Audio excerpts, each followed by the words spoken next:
මල්ලේ කවුද යකෝ මේ මහ කලාවේ? මල්ලේ මං ඔෆිස් එකේ කොල්ලොත් එක්ක ට්‍රැවල් පාරක් දාන්නව කැලේට. ආපුන් ටිකක් මිස් වුණානේ මල්ලේ. මාව අතර මං වුණා. මට දැන් යන්න විදියක් නැතුව ඉන්නේ. සියාවට යකෝ මාත් මේ මගුලේ අතර මංගලා ඉන්නේ. මොකද කරන්නේ දැන්? යංගෝ මොකක් හරි කරලා පාර හොයාගමු. අවුලක් නැහැ යා. මම මේකේ තමයි පුළුවන් වේද බං? අවුලක් නැහැ.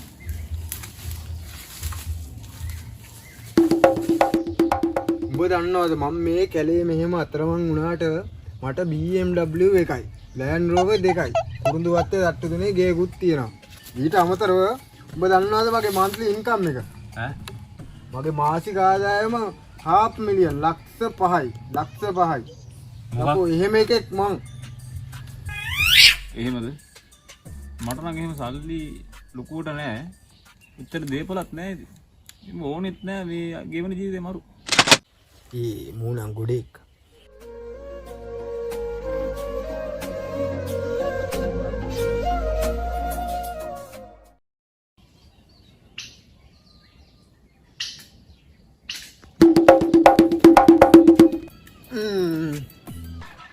මොකෝ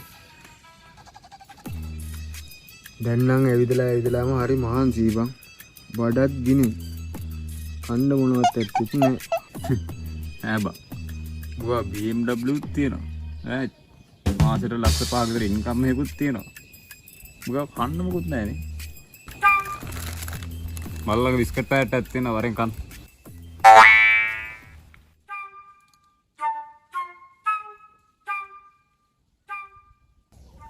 මල්ලි මම උඹට එළියට ගියපු ගමන් උඹට මම දෙනවා රුපියල් ලක්ෂයක්. කෙලින්ම කෑෂ් වලින් ලක්ෂයක් දෙනවා. ඔබ බය වෙන්න එපා. හරිද? ඔප්පෝ මට නම් සල්ලි නම් එපා. ඉස්සු බම් මහත්තයෝ.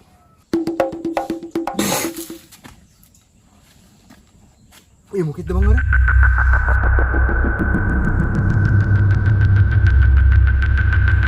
මේ තෑවිද්ද කොදොයි? මිට්ටෑවේ බං.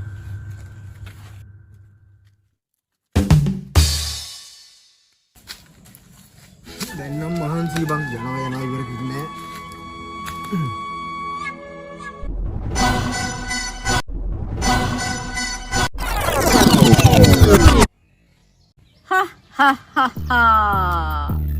කවුද මේ කෑල්ල?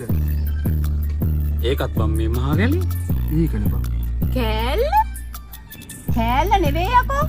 මම තමයි ඔකපතන අඩවියේ ඔකපතන දෙවියන්ගේ 7 වෙනි පවුල. ඈ? දෙයියෝ. නරපණුව තොපි දෙදෙනා අතරමං වෙලා නේද ඉන්නේ? ඔව් දෙයියෝ. අනේ අපිට පාර පෙන්නන්න මේ කැලෙන් එළියට යන්න. අනේ ඒකට මට අවසර නෑ බොල. හැබැයි මට තොපිට වරයක් දෙන්න පුළුවන්. ආ දෙයියෝ.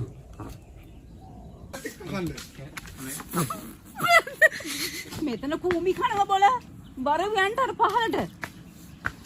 හරි මං තොපිට වරයක් දෙන්න.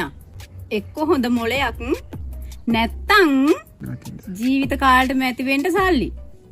මොකක්ද ඕනේ? එකක් කියපන්. එහෙනම් දෙයියනේ මට ජීවිත කාලෙට මැද වෙන්න සල්ලි දෙන්න. මූ බලපංකෝ. දවල් මගේ සල්ලි එපා කීප එක දැන් දෙයියන්ගෙන් සල්ලි ඉල්ලනවා. මම නම් දෙයියන්ගෙන් ඉල්ලන්නේ හොඳ මොලයක්. මට සල්ලි නම් ලොකුට එහෙම වමනාවක් නෑ. හැබැයි මිනිස්සු දෙයියන්ගෙන් ඉල්ලන්නේ Tamanට නැති දෙන්නේ. ඔකපතන දෙයියන්ගෙම පිහිටයි. Pensi teri dunar